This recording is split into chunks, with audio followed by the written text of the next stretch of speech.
Well, thank you so much, Mr. Speaker, Madam President, members of the legislature, and our fellow citizens. 2024 is going to be a banner year for the free state of Florida. Now, this is somewhat of a unique start to the legislative session because every government building except this one is closed in Tallahassee because of the weather, and we've had a lot of weather move through northwest Florida. We've issued an executive order to declare a state of emergency, and we just do what we do in Florida. We respond when these things happen. So those folks who have been impacted, just know the state of Florida stands with you, and we'll handle whatever fallout is from these dangerous tornadoes. We are, as a country, in the midst of a great upheaval, and we see this throughout the land. Under the current administration in Washington, homelessness is at record levels. 62% of Americans are living paycheck to paycheck, and the federal budget deficit is expected to hit $2 trillion this year. Of course, more than 8 million illegal aliens have entered the United States across the southern border in the past 3 years alone. And deaths due to fentanyl that have come across that border have reached record levels. Cities throughout the land have decayed.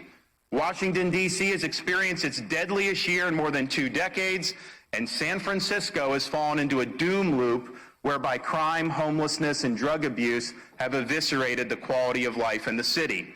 Other states have enacted policies that have sparked an exodus of their residents out of their states.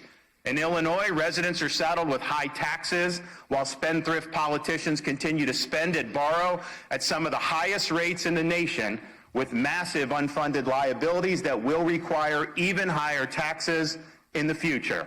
Of course, soft on crime policies have devastated public safety in major cities like Chicago. California's per capita spending is triple that of Florida, and yet they face a $68 billion budget deficit. Their violent crimes up, robberies are up, and a recent Stanford University study shows that businesses are leaving in droves. Florida now has millions of more residents than New York State, yet New York's budget is twice the size of ours here in Florida. They have a $4.3 billion deficit. We now have more manufacturing jobs than New York and have added twice as many jobs as New York in the past year, and our unemployment rate is close to 50% lower than that of New York. So it's not surprising, given this, that we've witnessed and continue to witness a great migration of Americans away from cities and states pursuing these failed policies, with Florida serving as a refuge of freedom and sanity.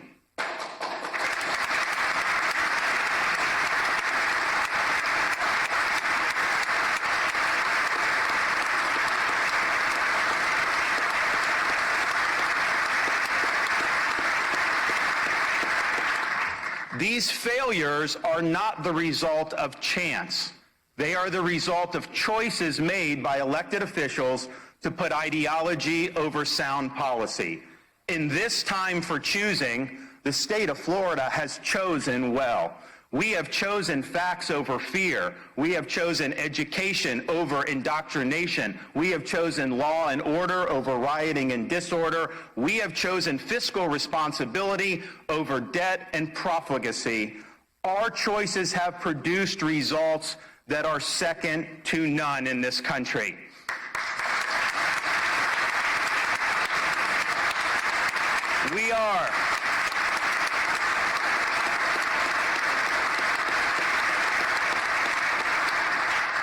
We have earned rankings of #1 for education, #1 for education freedom, #1 for parental involvement in education, #1 for talent development, #1 for public higher education, #1 for domestic in-migration for the 3rd consecutive years, #1 in new business formations, #1 in GDP growth amongst large states, and better than almost all countries throughout the world, we are #1 for entrepreneurship, and we have set the standard for limited government.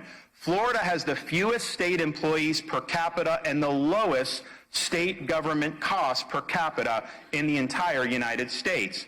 Our crime rate is at a 50-year low, and we have the lowest unemployment rate of all large states.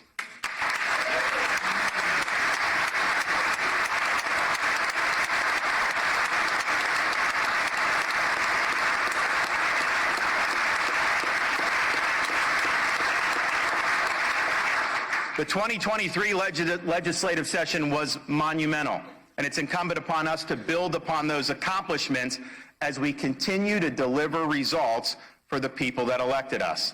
My message is simple: stay the course. The state of our state is strong. Let's keep doing what works. Let's continue to make Florida the envy of the nation.